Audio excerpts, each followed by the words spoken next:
Good morning students. आज हम 10वां पाठ रात का चौकीदार, जो कि एक पूरक पठन का पाठ है। पूरक पठन यानी रैपिडिटी।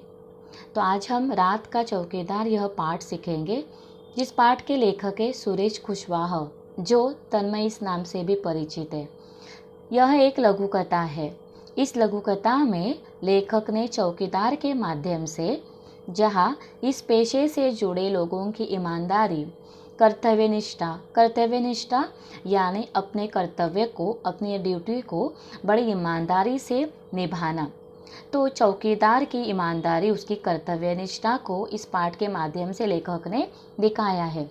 वही कुछ लोगों की मुफ्तखोरी को दिखाते हुए जन जागृति करने का प्रयास भी लेखक ने किया है। बच्चों, समाज की नज़रों में कुछ काम, कुछ पेशा यानी प्रोफेशन जो है वह तुच्छ, महत्वहीन होते हैं।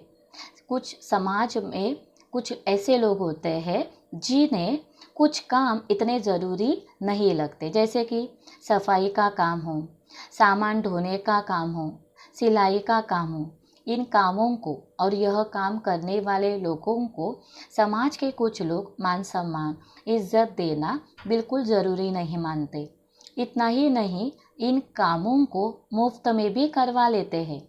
लेकिन समाज यह भूल जाता है कि इन्होंने अपने काम नहीं किए। जैसे कि सफाई कर्मचारियों ने सफाई नहीं की, सामान ढोने वाले कुली ने सामान नहीं ढोया, तो उसके दुष्परिणामों का सामना हमें करना पड़ेगा। इसी प्रकार हमारे घरों की रखवाली, रक्षा करने वाले चौकीदार के पेशे को भी लोग तुच्छ, महत्वहीन मानते हैं। जो चौकीदार अपना कर्तव्य बड़ी ईमानदारी से पूरा करता है, बल्कि अपनी रात की नींद गंवाकर या त्याग कर वह अपना कर्तव्य निभाता है, उसका मेहनताना यानी मेहनत के जो पैसे होते हैं, वह पैसे भी लोग देना इतना ज़रूरी नहीं समझते। तो लेखक हमें इस पाठ से जागृत करना चाहते हैं कि हर एक काम को, वह काम करने वाले व्यक्ति को हमें मान सम्मान देना चाहिए, क्योंकि कोई काम छोटा या बड़ा नहीं होता। अब हम इस पाठ को विस्तृत रूप से देखेंगे, इसका स्पष्टीकरण देखेंगे। तो चलिए हम देखते हैं, इस पाठ को समझते हैं। दिसंबर जनवरी की हाड़ कपाती ठंड हो।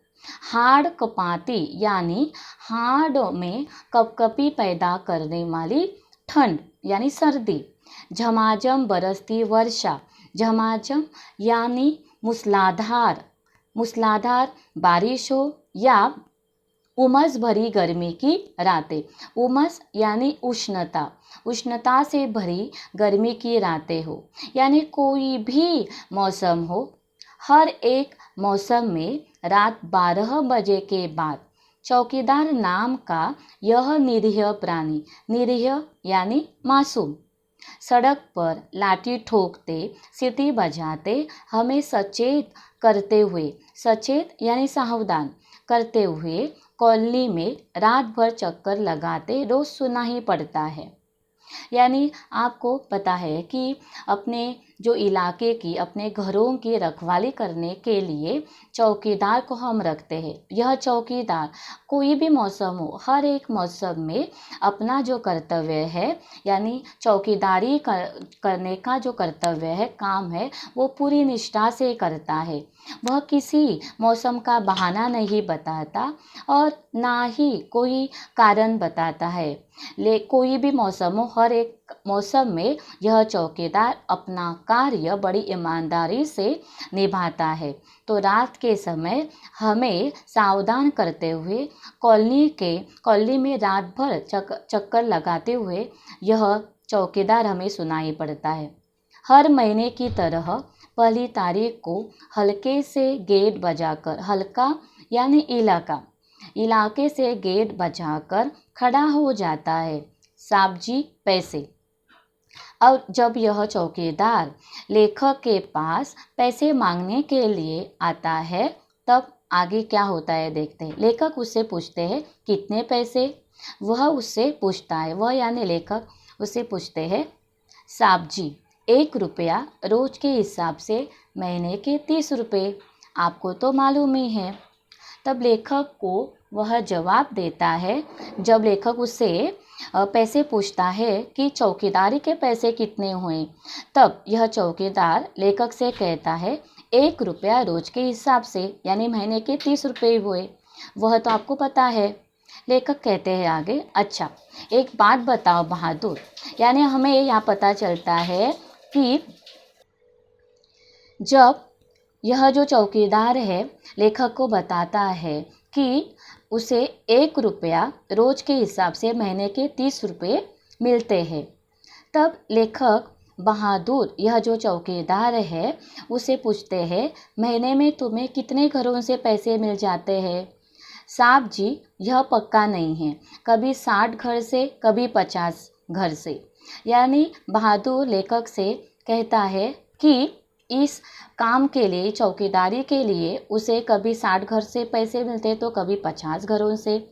तीज त्यौहार यानी जब कोई विशेष दिन होता है, फेस्टिवल होता है या कोई विशेष दिन होता है, पर बाकी घरों से भी कुछ मिल जाता है। यानी तीज त्योहारों के दिन पर, विशेष दिन पर जो बाकी के घर है उनसे भी उसे कुछ मिल जाता है। इतने में ठीक ठाक गुजारा हो जाता है हमारा। पर कॉलोनी में तो 100-125 से भी अधिक घर है, फिर इतने कम क्यों? लेखक बहादुर से पूछते, अगर कॉलोनी में 100-125 घर है तो तुम्हें सिर्फ 50 या 60 घरों से ही पैसे क्यों मिलते हैं? तो फिर तुम उनके घर के सामने सीटी बजाकर चौकसी रखते हो कि नहीं? उसने पूछा। लेखक ने चौकीदार बहादुर से पूछा, अगर तुम्हें 60 या 50 घरों से ही पैसे मिलते हैं और यो तो इस कॉलोनी में 100-125 से भी अधिक घर है और इतने कम घरों से अगर तुम्हें पैसे मिलते हैं तो बाकी के घरों की तुम रखवाली, चौकसी यानी रखवाली रखते हो कि नहीं? तब बहादुर लेखक से कहता है, हाँ साहब जी, चौकसी रखना तो मेरी जिम्मेदारी है। लोगों के घरों की, उनकी जो रखवाली करना यह तो मेरा काम है, मेरी रिस्पॉन्सिबिलिटी है, जिम्मेदारी है। मैं केवल पैसे के लिए ही काम नहीं करता, फिर उनकी चौकसी रखना तो और ज़रूरी हो जाता है। उनकी यानी कि इनकी जिन घरों से बहादुर को पैसे नहीं मिलते, रखवाली चौकसी करने के पैसे नहीं मिलते, उन घरों की रखवाली करना तो और भी ज़रूरी हो जाता है। क्योंकि उसका कारण बहादुर लेखक को आगे बताता है, भगवान नहीं करे यदि उनके घर चोरी की घटना हो जाए तो पुलिस तो फिर भी हमसे पूछेगी ना, और वे भी हम पर झूठा आरोप लगा सकते हैं कि पैसे नहीं देते, इसलिए चौकीदार ने ही चोरी करवा दी। ऐसा पहले मेरे साथ हो चुका है साहब जी। लेखक को बहादुर यहाँ बता देता है कि जिन लोगों से उसे पैसे नहीं मिलते, उन लोगों की चौकीदारी करना उसके लिए और भी ज़रूरी हो जाता है। क्योंकि अगर भविष्य में उनके घर में चोरी हो जाती है तो लोग बहादुर को ही जिम्मेदार ठहराएंगे, यह कहकर कि हम पैसे नहीं देते इसलिए इसने यह चोरी करवाई है। और पुलिस सबसे पहले पूछताछ तो उस चौकीदार की ही करते हैं। तो इसीलिए किसी अपराध में ना फंसे या किसी चोरी चकारी में बहादुर का नाम न आए, इसलिए बहादुर उन लोगों की रखवाली करता है, उनके घर की रखवाली करता है जो उसे पैसे भी नहीं देते। आगे, अच्छा ये बताओ, रात में अकेले घूमते तुम्हें डर नहीं लगता? डर क्यों नहीं लगता साहब जी? दुनिया में जितने जिंदे जीव है सबको किसी न किसी से डर लगता है। लेखक जब बहादुर से पूछते हैं कि रात में जब तुम अकेले घूमते हो रखवाली करने के लिए तब तुम्हें डर नहीं लगता? तब बहादुर जवाब में कहता है कि डर क्यों नहीं लगता साहब जी? दुनिया में जितने जिंदे जीव है सबको किसी न किसी से डर लगता है। यानी दुनिया में हर एक व्यक्ति को, हर एक प्राणी को किसी ना किसी से डर तो लगता ही है। बड़े आदमी को डर लगता है तो फिर हम तो बहुत छोटे आदमी हैं। कई बार नशे पत्ते वाले और गुंडे बदमाशों से मारपीट भी हो जाती है। बहादुर लेखक को बताता है कि जब रात में वह रखवाली करने के लिए इलाके में घूमता फिरता है, तब नशा करने वाले, पत्ते खेलने वाले गुंडे बदमाश जो होते हैं, ऐसे लंपट लोगों से उसका पाला पड़ जाता है और उनका जब विरोध बहादुर करता है, तब उस विरोध में उसे मारा पीटा भी जाता है। तो इस प्रकार बहादुर जब रखवाली करता है तो उसे कई दुष्परिणामों का या कई संकटों का सामना करना पड़ता है। आगे बहादुर कहता है कि शरीफ दिखने वाले लोगों से झिड़कियाँ यानी गाली, फटकार, दुत्कार यानी अपमानित तो होना, यानी जो शरीफ दिखने वाले लोग हैं उनसे उसे कई बार गालियाँ खानी पड़ती है, डांट फटकार खानी पड़ती है, अपमानित होना पड़ता है। उन शरीफ लोगों से बहादुर को धौस यानी धमकी भी मिलती है और यह तो रोज की बात है। यानी बहादुर लेखक को बताता है यहाँ कि सिर्फ गुंडे बदमाशों से ही नहीं बल्कि शरीफ दिखने वाले लोगों से भी उसे मुकाबला करना पड़ता है, या उन लोगों से भी यह जो बहादुर है उसे अनेक बार अनेक प्रकारों का सामना करना पड़ता है, संकटों का सामना करना पड़ता है। आगे लेखक बहादुर से पूछता है, अच्छा बहादुर, सोते कब हो तुम? वह फिर प्रश्न करता है, यानी लेखक बहादुर से पूछता है कि रात में जब तुम रखवाली करते हो तब तुम्हारी नींद तो नहीं होती। अपनी नींद को कुर्बान कर, त्याग कर तुम्हें यह रखवाली करनी पड़ती है, तब तुम अपनी यह नींद कब पूरी करते हो? लेखक के प्रश्न के बाद लेखक जब बहादुर से प्रश्न पूछता है कि तुम अपनी नींद कब पूरी करते हो, अगर रात में तुम सबके घरों की या इलाके की रखवाली करते हो अपनी नींद त्याग कर, तो तब यह नींद तुम्हारी जो है तो कब पूरी करते हो? तब बहादुर लेखक से कहता है, साहब जी, रोज़ सुबह 8-9 बजे एक बार कॉलोनी में चक्कर लगाकर तसल्ली कर लेता हूँ। यानी मैं यह विश्वास कर लेता हूँ, तसल्ली करना यानी समाधान प्राप्त करना या विश्वास प्राप्त करना कि सब कुछ ठीक है ना, फिर कल की नींद पूरी करने और आज रात में फिर जागने के लिए आराम से अपनी नींद पूरी करता हूँ। यानी रात की नींद वह जो है अधूरी नींद जो या रात की जो नींद है वह पूरी करने के लिए बहादुर अगली सुबह एक बार वह चक्कर लगाता है। जब उसे तसल्ली हो जाती है सब कुछ ठीक ठाक है, तब अगले दिन कल की नींद जो है वह पूरी कर देता है। अच्छा साहब जी, अब आप पैसे दे दे तो मैं अगले घर जाऊँ। अरे भाई, अभी तुमने ही कहा कि जो पैसे नहीं देते उनका ध्यान तुम्हें ज़्यादा रखना पड़ता है, तो अब से मेरे घर की चौकसी भी तुम्हें बिना पैसों के करनी होगी, समझे? जब बहादुर ने लेखक से पैसों की मांग की तब लेखक ने कहा कि अभी अभी तो तुमने कहा है जिन घरों की तुम रखवाली करते हो तो उनकी रखवाली करते समय तुम किस पैसों की बिल्कुल परवाह नहीं करते। जो लोग तुम्हें पैसे नहीं देते उनके घर की चौकसी करना, रखवाली करना तो तुम्हारी और जिम्मेदारी हो जाती है, और इसीलिए मैं आज से तुम्हें चौकसी के पैसे नहीं दूंगा। जैसे आपकी इच्छा साहब जी। और चौकीदार अगले घर की ओर बढ़ गया है। बच्चों, यहाँ हम देख सकते हैं कि जो चौकीदार है, चौकीदार यानी उसे इतना मेहनताना नहीं मिलता। 1 रुपया दिन का यानी पूरे महीने के 30